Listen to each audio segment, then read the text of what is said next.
పాకిస్తాన్ సింధ్ రాష్ట్రంలోని ఉమర్కోట్ ఇప్పుడు శివనామస్మరణతో మారుమోగిపోతుంది. ముస్లిం జనాభా ఎక్కువగా ఉండే ఈ ప్రాంతం నిత్యం భక్తులతో కిటకిటలాడుతుంది. కులమతాలకి అతీతంగా అక్కడ ఉన్న శివాలయం అందరి దృష్టిని ఆకర్షిస్తుంది. దానికి కారణం అక్కడ కొలువైన శివలింగమే. ఈ శివలింగం ప్రత్యేకత ఏంటంటే అది ఎప్పటికీ పెరుగుతూనే ఉంటుంది.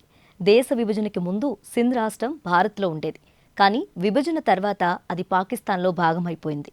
పాక్లో ఎన్నో గురుద్వారాలు, దేవాలయాలు ఉన్నప్పటికీ ఈ ప్రత్యేకమైన శివాలయం మాత్రం వేలాది మంది భక్తులతో నిత్యం కలకలలాడుతూ ఉంటుంది.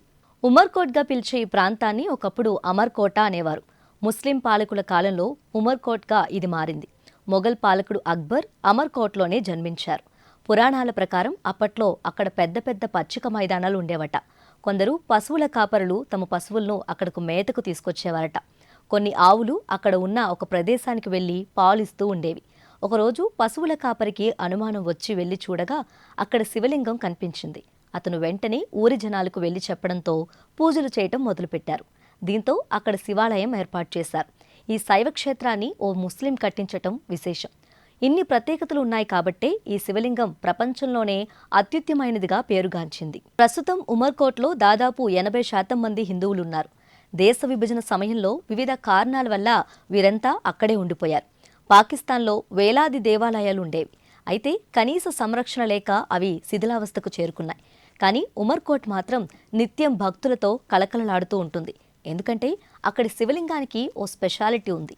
అది నానాటికి పెరుగుతూ వస్తుంది. మొదటి శివలింగం ఎలా ఉండేదో తెలుసుకునేందుకు ఓ గీతను గీశారు. ఆ గీతను దాటి శివలింగం పెరగడాన్ని చూసి భక్తులు ఆశ్చర్యపోతున్నారు. ఆ శివలింగం ఇప్పటికీ పెరుగుతుండటం విశేషం. మహాశివరాత్రి పర్వదినం నాడు ఈ క్షేత్రానికి లక్షలాది మంది భక్తులు తరలివస్తూ ఉంటారు. శంభో శంకర నామస్మరణతో ఉమర్కోట్ ప్రతిధ్వనిస్తుంది. మహాశివరాత్రి సమయంలో భక్తుల రద్దీ ఇక్కడ విపరీతంగా ఉంటుంది. 3 రోజుల పాటు భారీ ఉత్సవాలు నిర్వహిస్తారు. ఉత్సవాలను చూసేందుకు సింధ్ ప్రాంతం నుంచే కాదు, ఇతర ప్రాంతాల నుంచి కూడా యాత్రికులు వస్తారు. దాదాపు 2.5 లక్షల మంది వరకు ఇక్కడ శివరాత్రి ఉత్సవాలకు హాజరవుతారట. ఈ ఉత్సవాల ఖర్చు మొత్తం ఉమర్కోట్లోని అల్ హిందూ పంచాయతీ భరిస్తుంది. భక్తుల సంఖ్య పెరుగుతూ ఉండడంతో ఆలయాన్ని కూడా అభివృద్ధి చేశారు. ఉమర్కోట్లో నివసించే ప్రజలు కూడా అందరికీ ఆదర్శంగా నిలుస్తారు. అక్కడ ముస్లిం, హిందువులు ఎటువంటి తారతమ్యాలు లేకుండా కలిసి జీవిస్తారు.